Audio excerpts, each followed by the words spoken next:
Muy buenos días. Vamos a dar una exposición de la materia de psicopatología 2.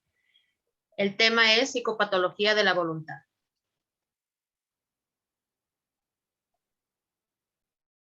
Empezamos con el tema trastornos de control de impulsos.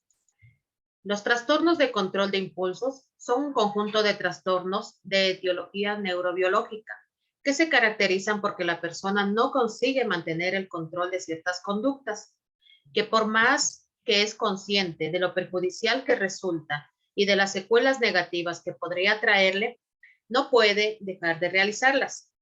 Los niños con dicho trastorno poseen inconvenientes con el control de sus emociones y comportamiento.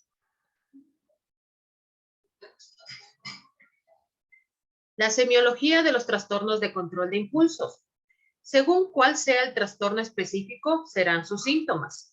Por ejemplo, en el trastorno oposicionista desafiante, con frecuencia pierde la paciencia, están enojados, se molestan con facilidad, discuten las reglas y se niegan a seguirlas, molestan a propósito, culpan a otros de sus errores y son vengativos.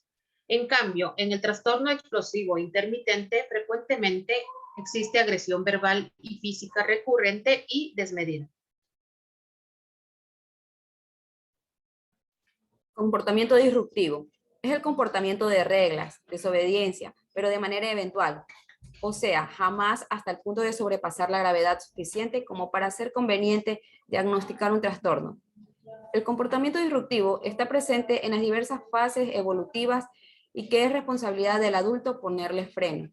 Al inicio aparecen por las dificultades para distinguir qué está bien y qué está mal. Posteriormente, estos comportamientos aparecen para hallar cuáles son los parámetros a los que un infante puede llegar. Y es por esto que los padres y educadores han de marcar aquellos parámetros.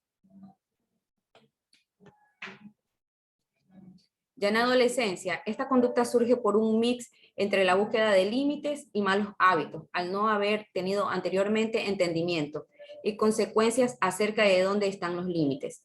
En otros casos, las conductas disruptivas aparecen por un mal desempeño de las capacidades sociales, como es característico en el síndrome de Asperger, o bien por una marcada impulsividad, TDAH, en niños, o además por problemas temperamentales, como en el trastorno de la conducta infantil, o un elemento emocional bastante arraigado referente con la ira, el trastorno negativista desafiante.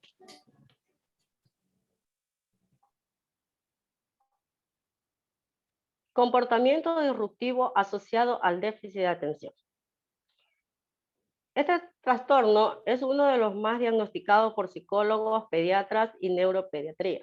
Tiene una incidencia de 3 a 6% en la población, lo que supone que aproximadamente cada 4 aulas vamos a encontrar a un niño hiperactivo. Esto se trata de un trastorno esencialmente crónico, teniendo una afección mayor en hombres que en mujeres. Dichos trastornos tienen un origen neurobiológico, por lo que suele ser necesario aplicar terapias farmacológicas junto con la psicopedagógica. Los niños con TDAH tienden a volverse desafiantes en situaciones particulares.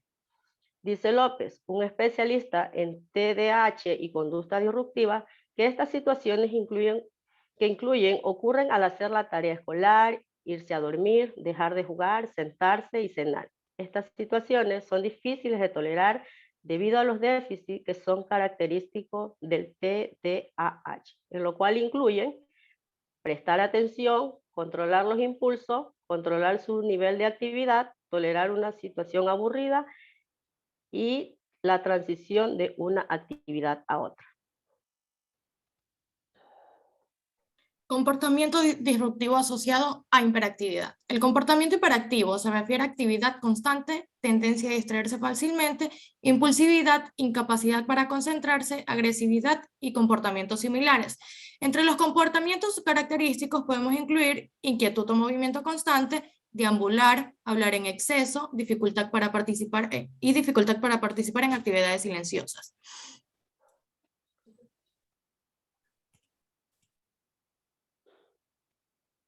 Frecuentemente, la hiperactividad se considera más un problema para las escuelas que para los padres.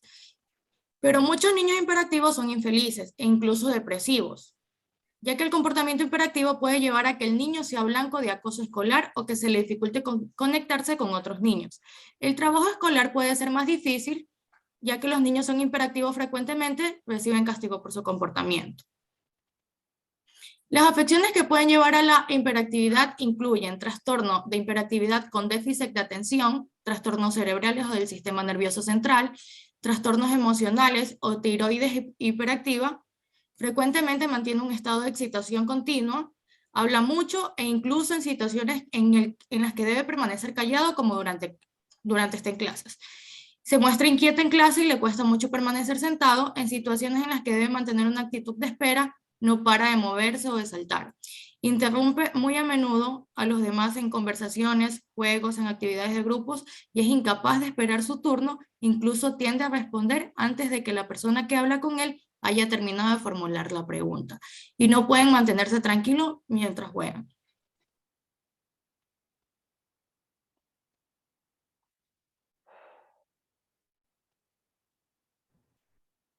Trastornos de la conducta alimenticia. Trastorno de la conducta alimentaria.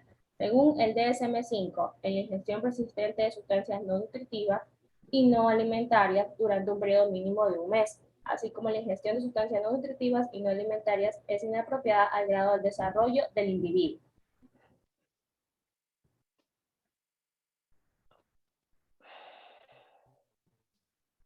Son afecciones graves que se relacionan con la conducta alimentaria, que afectan negativamente la salud, las emociones y la capacidad de desempeñarse en áreas importantes de la vida. La mayoría de los trastornos de alimentación se caracterizan por fijar excesivamente la atención en el peso, la figura corporal y la comida, lo que causa conductas alimentarias peligrosas. Estas conductas pueden tener una repercusión considerable en la capacidad del cuerpo para obtener la nutrición adecuada. Los trastornos de alimentación pueden causar daños en el corazón, aparatos digestivos, huesos, dientes y la boca y derivar en otras enfermedades.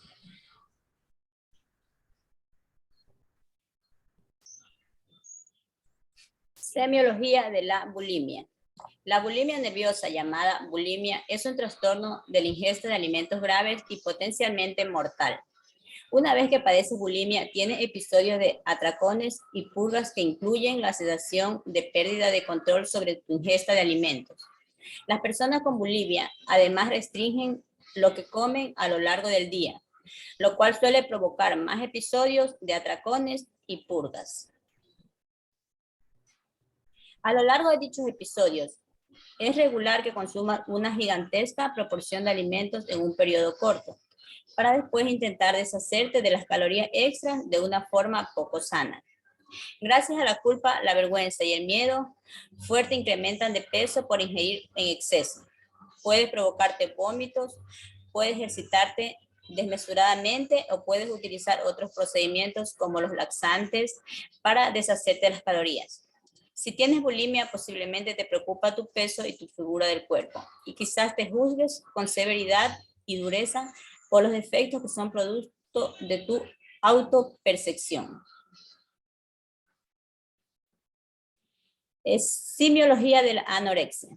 La anorexia nerviosa, llamada anorexia, es un trastorno de la ingesta de alimentos potencialmente mortal, que se caracteriza por un peso del cuerpo anormalmente bajo. Es un enorme miedo a incrementar de peso y una percepción distorsionada del peso o de la figura del cuerpo. Los individuos con anorexia realizan todo lo viable por mantener el control del peso y la figura del cuerpo, lo cual muchas veces perjudica de forma fundamental la salud y las ocupaciones diarias. Una vez que tienes anorexia, limitas un exceso de ingesta de calorías o utiliza otros procedimientos para descargar de peso. Ejemplificando, te ejercitas de manera excesiva, tomas laxantes o suplementos dietéticos o vomitas luego de ingerirlos. Los esfuerzos para descargar de peso, inclusive una vez que el peso del cuerpo es bajo, tienen la posibilidad de provocar inconvenientes de salud graves al punto de morirse de antojo. Bueno, esta ha sido toda nuestra exposición. Muchísimas gracias.